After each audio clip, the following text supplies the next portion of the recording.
My name is Arya Calder, 30 years old. A week before my son's 10th birthday, my dad called with that careful tone he always used when he wanted to soften a blow.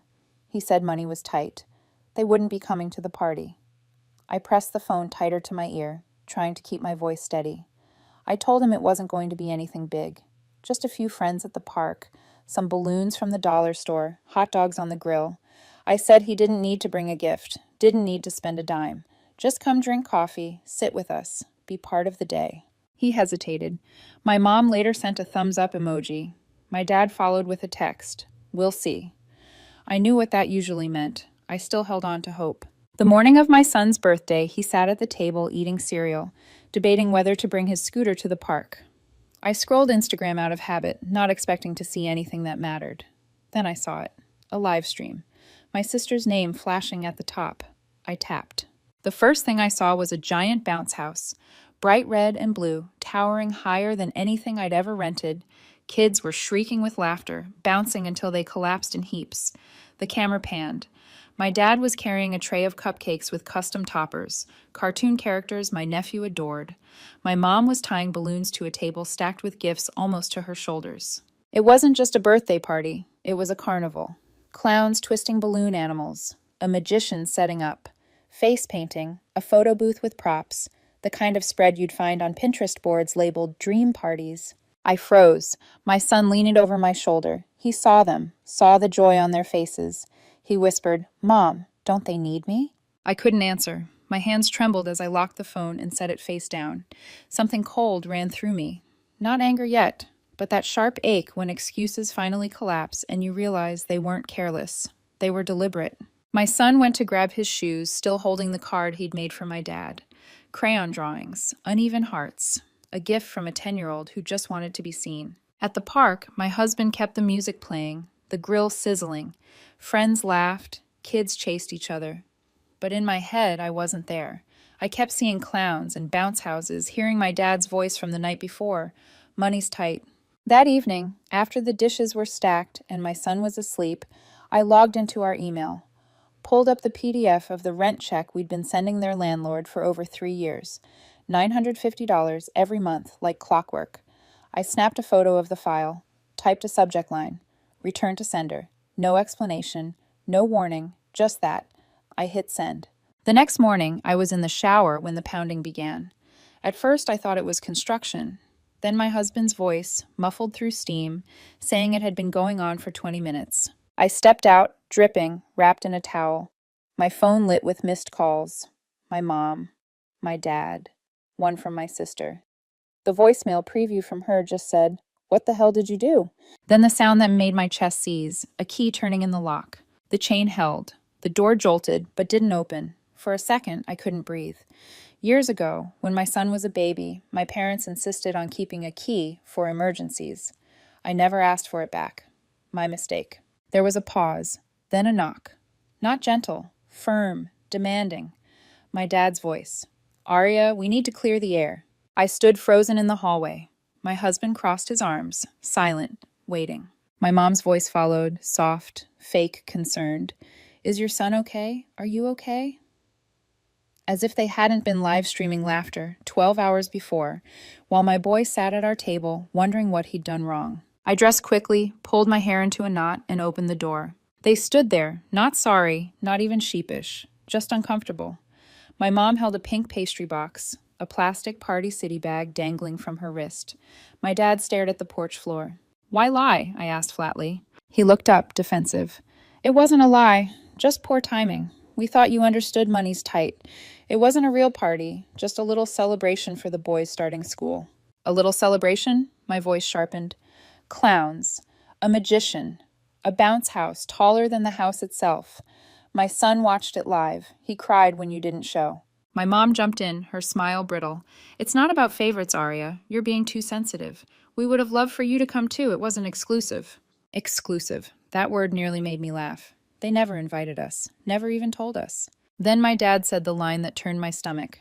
If you're going to make a scene over this, maybe you should think about consequences. About the will. It's a shame how some people forget who supported them growing up. I stepped forward, my voice low but cutting. We made our sacrifices quietly. Paid your rent. paid for my sister's car repairs, groceries, her dental work, birthday gifts for her twins when you couldn't afford them. We never asked for thanks. You never offered. And you dare talk about consequences? They shifted, defensive, cornered. My dad muttered something about loyalty. My mom rolled her eyes, muttering, "This is ridiculous." I straightened. "The rent is over, permanently. Figure it out, just like we always had to." My husband stepped closer, his presence solid at my back. "It's time to leave," he said firmly. They hesitated. For the first time, my dad looked uncertain. My mom clutched the pastry box tighter, as if sugar could sweeten what they'd done. I didn't move, neither did my husband. Finally, they turned. My mom muttered as they stepped off the porch. My dad didn't look back. I shut the door and leaned against it, exhaling a breath I didn't realize I'd been holding. That day dragged slow. My son didn't ask about them once. He played with his toys, humming softly, and later asked if we could go to the arcade next weekend instead. I smiled and said yes. He nodded, serious, and added, "I don't really like clowns anyway." That night, as I tucked him in, I looked at the card he'd made, the one he'd never get to hand over. I couldn't throw it away. I slid it into the drawer beside his bed. I told myself this was the end, but deep down I knew better. People like my parents don't accept boundaries. They push, they twist, they rewrite. And by tomorrow morning, I would already be the villain in their story. By the next morning, the war had already gone public. I woke up to 23 notifications. My sister had posted a screenshot of my email, the one with the rent check photo and the subject line "Return to sender." Her caption dripped with smugness. "She's bitter," it read, "jealous that my kids are happy while hers is raised in silence. She ruined a beautiful day with drama and tried to punish our parents over something petty." The comments poured in fast. Her friends, distant cousins, even mutual acquaintances chimed in. "Wow, some people just need attention. Isn't she the one who never shows up anyway?" So sad when siblings become enemies. It didn't surprise me, not really. What cut was the ease with which strangers and relatives alike swallowed her version of the story. I scrolled until my chest tightened. Then, buried under the pile of ridicule, one comment stopped me. "You did the right thing, Arya. It's about time." It was from my aunt, the quiet one who rarely took sides. Just one line, but it glowed like a lighthouse in a storm. I set my phone down, heart pounding. That afternoon, I opened my laptop and began closing tabs in my life. First, I emailed my parents' landlord, told him any future rent issues were no longer our concern. I CC'd my dad. No reply came. Next, I shut off the shared grocery account we'd been refilling for my sister, deleted the autopay, canceled the Amazon Prime she leached off, changed the Netflix password, changed everything. Each click felt like cutting a rope I'd been dragging for years. By evening, my mom texted, "Your sister is devastated. Her boys are confused. You really hurt this family." I stared at the message while packing my son's lunch for school. He wanted pretzels that day. I gave him 2 bags. That night, he came home with a drawing in his backpack. Our little family under a tree, eating cake. He'd written, "The best birthday in the corner." "Do you want to hang it up?" I asked. He shook his head. "No, it's just for me." The next night, my sister went nuclear. She posted a long Facebook status declaring she no longer had a sister. "Done trying to include people who don't want to be happy for our family," she wrote. "People who hold money over others don't deserve to be in our lives." It got nearly 100 likes, heart reactions. Friends commented, "Proud of you for setting boundaries." The irony wasn't lost on me, but it stung anyway. For a few seconds, I actually believed her, that I didn't have a sister anymore. I sat in the bathroom, door locked, crying quietly. 10 minutes, maybe 15. My husband didn't knock. He just waited outside in the hall. When I came out red-eyed, he lifted a takeout menu and asked, "Pizza or Chinese?" I pointed, "Chinese." He smiled. That was his way of saying, "I'm here. I'm not going anywhere." Later that night, I opened an old folder in the drawer. Letters, receipts, scraps I'd held on to without realizing why. I found the envelope from when we gave my sister $5,000 for moving costs. She'd sworn she'd pay it back within the year. That was 7 years ago. Beside it, a spreadsheet my husband had kept, tallying every loan, every emergencies we'd covered. Over $15,000. Rent, bills, birthdays, dental work, car repairs, all given. None returned. Not even a thank you. I stared at the number until my eyes blurred. Then I whispered into the dark, "That's it." But even as I said it, I knew better. With my family, nothing was ever it. Boundaries weren't endings. They were invitations to push harder. Friday morning, the email came. Subject, urgent notice, past due rent. It wasn't spam. It was from the landlord directly to me. 2 months unpaid. He'd waited, given our history, but now he needed to know if we were still backing the lease. Otherwise, he'd issue a notice to vacate. My hands hovered over the keyboard. For years, my instinct had been to fix, to cover, to pay. But I closed the email, archived it, and walked away. Not an hour later, the calls began. Dad first, then Mom, then numbers I didn't recognize. I didn't answer. By noon, a voicemail appeared from Marcus, my sister's boyfriend. His voice was oiled with false calm. "Hey, Arya, look, I just want to help mediate. This is all a big misunderstanding. Maybe you don't realize how hard things have been for them." I remembered the Christmas he begged me for $600 to surprise the twins.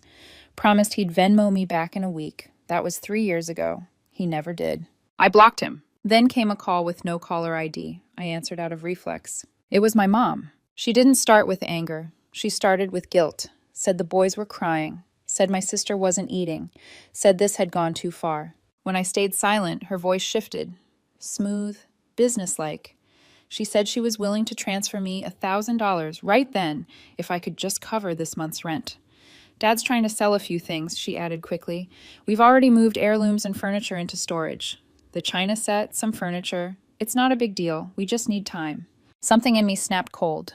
They were already preparing to leave, preparing to lose everything.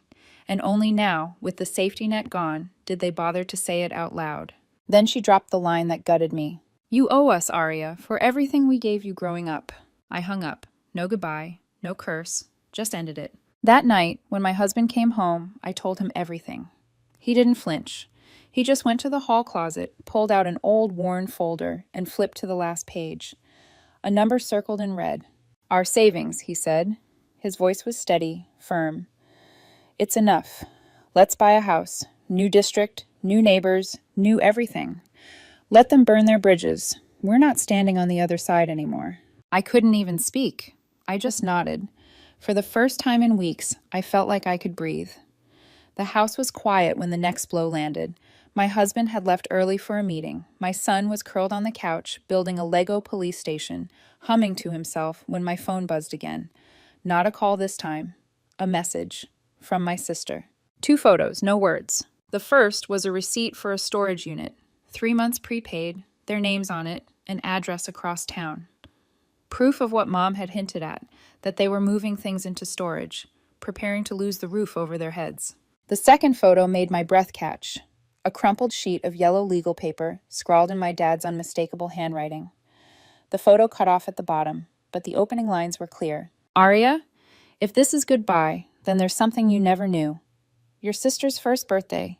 We couldn't afford gifts for both of you. We chose her, and we kept choosing her." I stared at it, my chest hollow. My sister hadn't typed a message. No explanation. Just the image, like a knife, slipped silently between ribs. For an hour, I didn't open the second photo. I left it sitting in the message thread, glowing like a dare. I paced the kitchen, rinsed dishes, folded laundry that didn't need folding. I told myself I didn't need to see the rest, but eventually, curiosity won. The second photo finished the letter. My dad's jagged scrawl spilled out across the page. Not because she needed it more, but because you didn't ask. You were quiet, easy, never complained. It made it easier to keep giving to the one who made noise. That doesn't mean we were right. It means we were lazy, selfish. We should have invested in you. You grew up and became the strongest person in this family. I saw it. I just never said it. Not once. And I'm sorry. I thought there would be time. No signature, no goodbye, just that. I set the phone on the counter, pressing both hands flat to steady myself. For years, I'd told myself they didn't notice, that maybe they were oblivious, that they hadn't realized how blatant the favoritism was. I'd comforted myself with the thought that they were just blind, but here was the truth in his own hand. They knew, they noticed, and they chose anyway. I thought back to every Christmas where my son unwrapped socks while the twins built Lego cities, every birthday where my parents made excuses, only to show up on my sister's feed later, surrounded by gifts and balloons. I'd thought the imbalance was ignorance, but it had been deliberate. Convenience dressed as parenting. That night, I showed my husband. He read the letter once, jaw tight, then folded the photo back into my phone case. "You don't owe them a thing," he said quietly. I nodded, but my throat ached with something I couldn't name. Not forgiveness, not anger. Something heavier. Grief, maybe. For the childhood I thought I'd had. For the parents I thought they'd been. The next morning, I drafted a short email to their landlord. "The moving truck is confirmed. They have until the end of the week. Future rent inquiries should not involve me." I hit send. 2 hours later, my mom texted. "Saw the truck. Thank you. I hope one day you understand." I read it twice, then deleted it. There was nothing left to understand. They had understood exactly what they were doing every time they chose her. By Wednesday, they were gone. No forwarding address, no goodbye. My sister posted a vague Instagram story about new beginnings, clean slates. I didn't finish watching it. Instead, I walked through the backyard of a house we'd just toured. It had peeling paint on the deck, a stubborn swing set half sunk into the dirt, and a lemon tree in the corner, branches heavy with fruit. My son darted toward it, eyes wide. "Can we plant carrots here?" he asked breathlessly. I knelt beside him. "Of course we can." Then he looked at me, serious, as if asking something bigger than he realized. "We're still going camping for my next birthday, right? Just us?" "Just us," I said. He nodded, satisfied, and ran back to the swing set. That night, while my husband scrolled through Zillow listings and my son sketched spaceships on a takeout menu, my phone buzzed again. This time it wasn't family, it was a stranger, a daycare manager from another state. She said my sister had listed me as an emergency contact. Payments had bounced, numbers were disconnected. She was trying to reach someone.